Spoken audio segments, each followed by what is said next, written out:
अस्सलाम वालेकुम नाजरीन, मैं हूं बैरिस्टर शहजाद अकबर और आप देख रहे हैं मेरा यूट्यूब चैनल। नाजरीन, कोर कमांडर मंगला जनरल इमान सफदर बिलाल सफदर उनकी कबल अज वक्त रिटायरमेंट, जिसको कुछ लोग जबरी रिटायरमेंट भी कह रहे हैं। आज का वीलॉग इस बात के ऊपर है कि ये क्या हो रहा है और यके बाद दीगरे 3 स्टार जनरल लेवल की रिटायरमेंट्स, कबल अज वक्त रिटायरमेंट, जबरी रिटायरमेंट, ओहदों से हटाए देना, ये सिलसिला कुछ ज़्यादा तवातर से चल रहा है। और ये जो हालिया कबल अज वक्त रिटायरमेंट है जिसकी काबीना ने अप्रूवल दी है, इसके पीछे काफ़ी सारी स्टोरीज छुपी हुई हैं और आज आपसे कुछ वैसी ही स्टोरी शेयर करनी है। लेकिन ये स्टोरी शेयर करने से पहले मैं इसको इसलिए मैं कहूँगा ये आज हम फेक न्यूज़ फैलाएंगे आपके पास, क्योंकि हमारी हुकूमत को और हमारी आईएसपीआर को हमसे ये बहुत ज़्यादा गिला है कि पाकिस्तान से बाहर बैठे हुए लोग फेक न्यूज़ फैलाते हैं। तो हजूर वाला उसकी कुछ वजूहत हैं, पहले वो सुन लें। पहली तो ये बात है कि आपकी जानिब से कोई क्लैरिटी नहीं आती, कोई वर्जन नहीं दिया जाता। इवेंट्स होते हैं और आईएसपीआर अगर फ़ौज से मुतल्लिका इवेंट्स हैं तो उसकी पूरी जो क्लैरिटी है इन हालात के अंदर देने की पाबंद है। जब आप नहीं देते तो फिर हम खबर की खोज लगाते हैं, और जब खबर की खोज लगाते हैं और जो खबर निकलती है आप उसको फेक न्यूज़ कहते हैं। तो ऐसे ही इसको ले लीजिए कि ये एक फेक न्यूज़ है। दूसरा, ये खबर पाकिस्तान से बाहर बैठे हुए लोग खुद नहीं करते हैं, हमें ये खबरें मिलती हैं, हमारे सोर्सेज से हमारे पास आती हैं। उसकी एक बहुत बड़ी वजह यह है कि पाकिस्तान में बड़े अच्छे जर्नलिस्ट, अच्छी पहुंच वाले जर्नलिस्ट, अच्छी इन्वेस्टिगेटिव सलाहियतें रखने वाले जर्नलिस्ट मौजूद हैं, लेकिन उनके पास वो आज़ादी नहीं है कि वो ये न्यूज़ खुल कर सकें। तो लिहाजा ये मुड़ तोड़ के हमारे पास आ जाती है। तो आज इसी टॉपिक के ऊपर कुछ आपको हम फेक न्यूज़ सुनाते हैं। लेकिन ये न्यूज़ शुरू करने से पहले इसका एक कह लीजिए कि एक स्याको सबाक भी समझ लीजिए जो मेरे जहन में बड़ा आ रहा था, और मैं अपनी बात से शुरू करता हूँ। पाकिस्तान में मुख्तलिफ इदारों को लेकर और पाकिस्तान की हुकूमत को लेकर एक बात मैं अक्सर किया करता था अपने हल्का अहबाब में, वैसे भी जहाँ बैठते थे, कि पाकिस्तान में जो इदारे हैं वो तकरीबन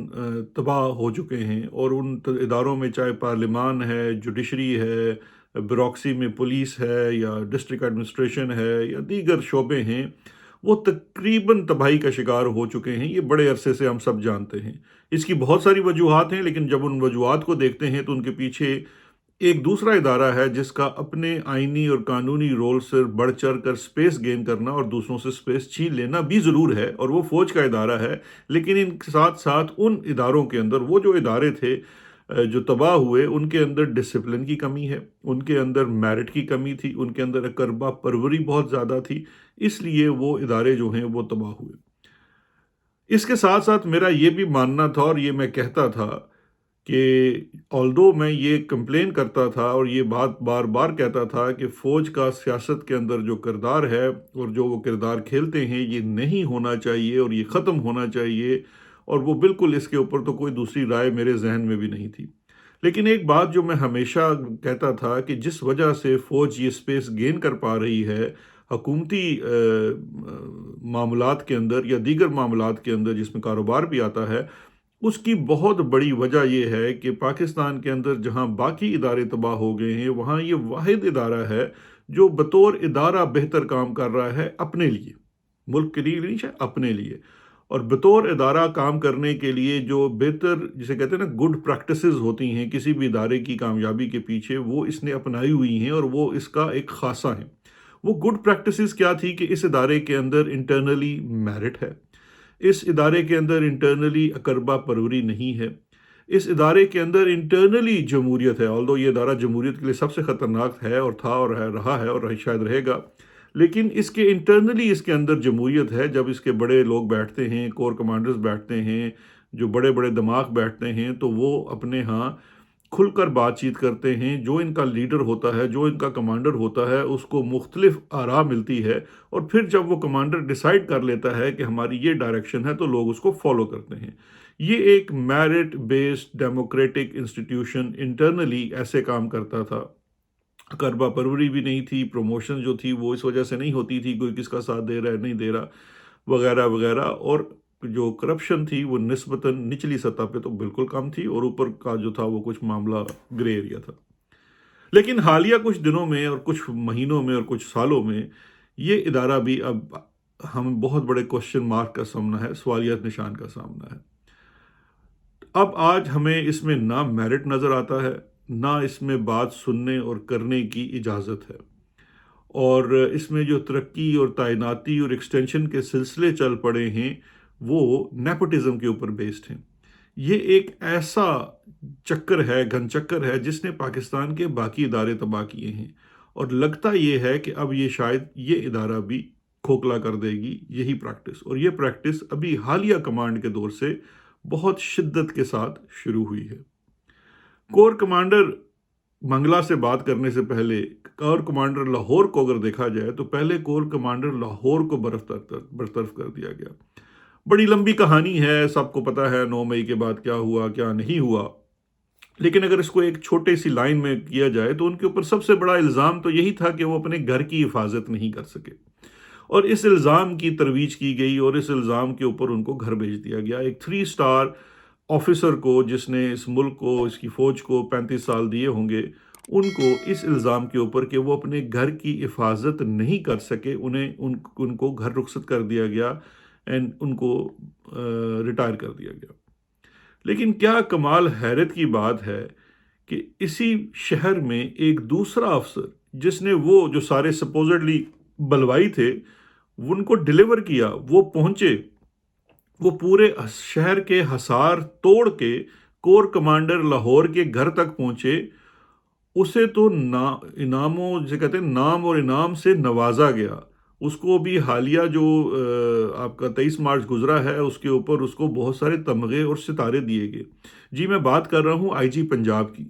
क्योंकि आईजी पंजाब रिस्पॉन्सिबल है लाहौर शहर में इस किस्म की वारदातें ना हों। सिविलियन को रोकना किसी कोर कमांडर का काम नहीं है। उसके घर तक पहुंचने से पहले यही सिविलियंस जो थे, इन्होंने कितनी चौकियां क्रॉस की, शहर के किस किस हिस्से से जमा हुए, इस तमाम का इल्ज़ाम तो फिर जाना चाहिए था आईजी पंजाब के ऊपर। आईजी पंजाब जो है वो आंख का तारा है, चीफ साहब का भी, पंजाब के चीफ मिनिस्टर का भी और सबका। उसके ऊपर कोई इल्ज़ाम नहीं, और वो शख्स जिसके घर पर हमला हुआ और जिसने ऑनरेबली लाइक ऑनरेबल सोल्जर जो होना चाहिए कि उसने कहा कि मैं सिविलियंस के ऊपर कोई गोली नहीं चलाऊंगा और सिविलियन को नहीं रोकूंगा, उसको इस जुर्म की पादाश में जबरी रुखसत कर दिया। और इस चीज़ के ऊपर देखिए कि जो इदारा है, जो इटसेल्फ इदारा है, जिसे कहते हैं ना जेंटलमैन, जो जेंटलमैन का इदारा हुआ करता था, उसके अंदर कोई जेंटलमैन नहीं था जो हमें उस वक़्त लगा, जो इसके ऊपर आवाज़ उठाए और ये क्वेश्चन करे कि ये क्या क्राइटेरिया है जिसके ऊपर इनको घर रुखसत किया गया। इस मामले को फास्ट फॉरवर्ड करते हैं, और उस वक़्त तो दबड़ू गुड़सू से उन्होंने तमाम चीज़ें दबा दी, लेकिन आज हमें पता चला है कि वो आवाज़ें दबी नहीं, वहाँ पे कुछ ऐसी आवाज़ें थी जो उठती रही। जो कोर कमांडर मंगला हैं उनके खिलाफ जो चार्जशीट है, जिसकी वजह से उनको जबरी तौर पर अर्ली रिटायर किया गया है, इसकी जो सबसे बड़ी वजह यह है कि इन्होंने कोर कमांडर जो इजलास हैं उनके अंदर सपोजिटली, अब हम फेक न्यूज़ फैलाते हैं तो ये फेक न्यूज़ भी हो सकती है, लेकिन हमारी फेक न्यूज़ के मुताबिक इन्होंने इस इजलास के अंदर बड़ी कड़ी तनकीद की थी हालिया कमांड की पॉलिसीज़ को लेकर, और सियासत के अंदर उनकी दखलंदाजी और किस तरह से एक सियासी जमात को निशाना बनाया जा रहा है। बाय द वे, इसका ये मतलब हरगिज़ नहीं है कि ये कोई बड़े इमरान खान के साथ थे, हमायती थे या उसकी जमात के रुकन थे, नहीं। वो फ़ौज के पॉइंट ऑफ व्यू से, फ़ौज के मोराल के पॉइंट ऑफ व्यू से, फ़ौज की जो एक इम्प्रेशन है कौम के अंदर, मुल्क के अंदर, उसकी जो पॉपुलैरिटी है, वो मोराल उसके साथ चलता है, उसको लेकर उन्होंने काफ़ी सवाल उठाए थे। उनको वहाँ भी स्नब किया गया था। लेकिन फिर उनके खिलाफ जो दूसरा जो इल्ज़ाम था वो ये था कि उन्होंने उम्रा की गर्ज से सऊदीया गए थे अपनी फैमिली के साथ, वहाँ पे भी उन्होंने जो अपने कुछ कोलीग साथ थे उनके साथ भी इस बात का जिक्र विक्र किया होगा, जो बातें जो हमारे सिपा सलार के जासूस हैं उन्होंने खूब नमक मिर्च लगा कर वहाँ पहुँचाई गई होंगी, जिसकी वजह से ये फैसला किया गया कि जी ये तो हमारे निज़ाम के लिए बहुत बड़ा ख़तरा है और इनको फारिग कर दिया जाए। बाय द वे, ये जो जनरल ईमान बिलाल सफदर साहब थे, अगर ये खामोश रहते, चुप रहते, तो जब अगला آرمی چیف بننے کی باری آنی تھی تو یہ سینیارٹی میں نمبر 4 پہ ہونے تھے، یعنی کہ جو لسٹ پرائم منسٹر کو جانی تھی اس میں ایمان بلال صفدر صاحب بھی چیف بن سکتے تھے۔ تو اب سوچنے کا یہ سوال پیدا ہوتا ہے کہ ایسا ایک شخص جو ہے وہ کیوں کر اس قسم کے پنگے لے گا unless or until وہ اپنی ضمیر کی آواز کے اوپر اور اپنے ادارے کی ساکھ کے لیے وہ اپنی آواز اٹھا رہا ہے، اور وہ سمجھتا ہے کہ اس کا کام یہ نہیں ہے کہ وہ آج سے اپنی لابنگ کرے چیف بننے کے لیے، بلکہ اس کا کام یہ ہے کہ وہ اگر کوئی چیز غلط ہو رہی ہے تو اس کو اپنے ڈسپلن کے اندر رہتے ہوئے، اس نے کوئی ڈسپلن نہیں توڑا، اس نے اپنے ڈسپلن کے اندر رہتے ہوئے آواز بلند کی۔ اچھا، اب اس شخص کو ٹائٹ کرنے کے لیے جو طریقہ واردات اپنایا گیا، وہ طریقہ واردات جو تھا وہ یہ تھا کہ ان کو پہلے ان کے اوپر الزام لگایا گیا کہ انہوں نے کمانڈ فنڈ، ایک کمانڈ فنڈ ہوتا ہے جو کور کمانڈرز کے پاس ہوتا ہے، وہ اوپر سے لے کے نیچے تک سی او تک ہوتا ہے، کمانڈ فنڈ ہوتا ہے، اس کے اندر کوئی بے ضابطگیوں کا الزام لگایا گیا۔ یہ اتنا بھونڈا، میری اس سلسلے میں فوج کے کچھ لوگوں سے بات چیت ہوئی، اپنی ریسرچ کے لیے میں نے ان سے بات کی یہ پوچھنے کے لیے کہ بھائی یہ کمانڈ فنڈ کیا ہوتا ہے، اس میں خرد برد کیا ہوتی ہے، یہ کیا الزام ہے، اس کی کیا کوئی صحت ہے۔ تو جو مجھے تقریباً تمام سورسز سے سننے کو ملا وہ ایک بات تھی، انہوں نے کہا جی کمانڈ فورس میں خرد برد کا الزام ایسا ہی بھونڈا الزام ہے جس قسم کا آپ کا سیاست کے میدان میں نیب کا ایسڈ بیونڈ نون مینز کا الزام ہے، کہ کمانڈ فنڈ میں آپ کوئی بھی شخص جو ہے وہ 16 آنے پورا ثابت ہی نہیں کر سکتا کہ جی یہ کام بالکل قاعدے اور قانون کے مطابق ہے۔ وہ ڈسکریشن کے اوپر وہ فنڈ ہوتا ہے، وہ جیسے تیسے لگایا جاتا ہے، اور وہ ایک پریکٹس کے تحت چلتا ہے۔ اس کو یہ اس وقت جو الزام ان کے اوپر لگایا گیا وہ محض ایک بھونڈا الزام تھا۔ پہلے ان کو کور سے الگ کرنا تھا، ان کو پہلے کور سے الگ کیا، ان کو اے جی آرمز لگایا گیا، اور اے جی آرمز لگانے کے بعد پھر ان کو دوبارہ سے ہماری جو فیک نیوز ہے اس کے مطابق تھریٹن کیا گیا، اور فیملی کو بھی تھریٹن کیا گیا، اور یہ کہا گیا کہ آپ کے خلاف مختلف قسم کی کارروائیاں کی جائیں گی، انکوائریز ہوں گی کہ فوج میں آپ یہ کر رہے ہیں، وہ کر رہے ہیں، فیملی بھی انوالو ہو سکتی ہے۔ تو بیکاز جو ہماری انفارمیشن ہے کہ جو جنرل صاحب تھے، آنریبل سولجر اینڈ جینٹل مین، انہوں نے کہا کہ بھائی آئی ریزائن، تو انہوں نے وہ ریزائن کر دیا۔ اور یہ وہ کہہ لیجئے کہ خبر ہے جو کافی دنوں پہلے بہت سارے لوگ دے چکے تھے، جس میں جو میجر عادل راجہ اور حیدر مہدی کے شو میں بھی وہ اپنے بات کر چکے تھے، یہ کوئی 12-15 روز پہلے آ چکی تھی۔ اس کے ساتھ ساتھ کچھ 27-28 افسران اور بھی جو ہیں فوج کے، ان کی بھی جبری ریٹائرمنٹ جو لوور کیڈر کے تھے وہ بھی خبر تھی، اس کی بھی ابھی تصدیق ہونا باقی ہے۔ آئی ایس پی آر کی طرف سے کوئی بیان نہیں آیا۔ یہ خبر یاد رکھیے اس لیے باہر نکلی کیونکہ اس خبر کے لیے وہ کابینٹ کے پاس جانا ضروری تھا، کیونکہ یہ معاملہ تھا ایک 3 اسٹار جنرل کی ارلی ریٹائرمنٹ کا۔ تو ہو سکتا ہے کہ آنے والے وقتوں میں وہ خبر بھی باہر نکل سکے۔ اچھا، اب اس کے اندر 2 چیزیں بڑی امپورٹنٹ ہیں جو میں کہنا چاہتا ہوں، کہ ایک تو اس کے اندر جو سب سے امپورٹنٹ چیز ہے کہ یہ پریکٹس جو ہے کہ ہم یہ دیکھ رہے ہیں کہ فوج کا ادارہ دن بدن انٹرنلی تباہ ہوتا جا رہا ہے۔ اس کے اندر جو اس کا خاصہ تھا، جو میرٹ تھا، جو اس کے اندر ایک بات کرنے کی آزادی تھی، جو اس کے اندر ڈسپلن تھا، وہ ختم ہوتا جا رہا ہے۔ اور اس کی بہت بڑی وجہ یہ ہے کہ جو پالیسی اس وقت رجیم نے، یا کہہ لیجئے کہ حاکم نے، کمپنی کمانڈر نے ملک میں اپنائی ہوئی ہے، دبڑو گسرو کی اور مارلو ترلو کی، وہی پالیسی انہوں نے فوج کے اندر بھی اپنائی ہوئی ہے۔ لیکن ان کو میں ایک چیز عرض کرنا چاہتا ہوں کہ جناب والا، کہ اگر یہ دھبڑو گسرو والی پالیسی یا بدماشی سے نظام چل سکتے اور کوئی راج سدا رہ سکتا تو یقین جانیے آج اس پورے خطے میں منگولوں کی حکومت ہونی تھی، کیونکہ ان سے زیادہ بدماش اور ان سے زیادہ دھبڑو گسرو جو تھا نا، وہ کوئی نہیں کرتا تھا۔ تو لہٰذا یہ جو پالیسی ہے نا دبڑو گڑسرو والی، اس نے ٹوٹ جانا ہے، اس نے ختم ہو جانا ہے۔ یہ ساتھ ساتھ اپنے ادارے بھی ختم کر دیتی ہے، اس لیے اس میں ہماری عرض ہے کہ ہوش کے ناخن لیں۔ دوسرا ایک سوال جو بہت زیادہ تھا اور میرے ذہن میں بھی تھا، اور میں بار بار لوگوں سے پوچھتا رہا، جن فوجیوں سے میری بات ہوئی اس میں کچھ حاضر سروس بھی ہیں، کہ جناب والا کہ یہ جو بات ہے، یہ فوج کو کس طرح اس کا کھویا ہوا وقار امیج واپس ملے گی، کہ جس کے اندر فوج میں جو کانشیس آفیسرز ہیں، باضمیر افسران ہیں، جو کسی پارٹی کے ساتھ نہیں ہیں، وہ ایک پروفیشنل سولجر ہیں، وہ اگر فوج کے اندر، اگر یہ تو آپ دیکھیے اتنی بری پریسیڈنٹ بن گیا ہے کہ جو شخص وہاں پہ میرٹ کے اوپر یا کوئی انڈیپینڈنٹلی بات کرنا چاہے گا، جو اس کو بات کرنی چاہیے، وہ نہیں کرے گا، وہ ڈرے گا، وہ گھبرائے گا کہ میرے ساتھ بھی یہ والا سلوک ہوگا۔ تو ایک بات جو مجھے بڑی پتے کی کسی افسر نے بتائی وہ آپ سے شیئر کرتے ہیں، اور انہوں نے کہا کہ جناب والا، جب تک پاکستان فوج کے اندر یہ ایک نظام ہے کہ آپ کی جو پینشن ہے، پرکس ہیں، پریویلیجز ہیں، پوسٹ ریٹائرمنٹ، وہ ساری جی ایچ کیو کے زیر انتظام ہیں۔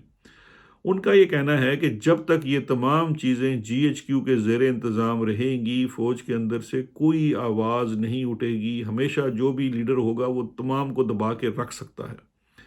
ضروری یہ ہے، اور ایک بیسٹ پریکٹس یہ ہے کہ اس جو یہ فوج کے، دیکھیے ابھی جو پیچھے ریٹائرڈ ہمارے افسران کی تنظیم بھی ہے، اس کے اندر بھی یہی چیز آئی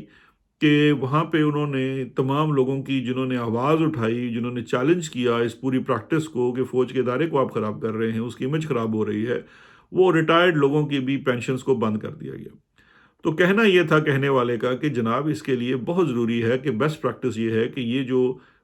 pension, perks, privileges after retirement, post retirement ہیں فوج کے افسران کی، وہ جی ایچ کیو سے لے لی جائیں، اور وہ جی ایچ کیو کے پاس ہونی نہیں چاہیے۔ وہ ہونی چاہیے یا تو منسٹری آف ڈیفنس کے پاس سویلین سیٹ اپ میں، یا کیبنٹ کے پاس کیبنٹ ڈویژن میں آ جائیں۔ وہ ہرگز جی ایچ کیو کے زیر انتظام نہیں ہونی چاہیے، بیکاز اس کی وجہ سے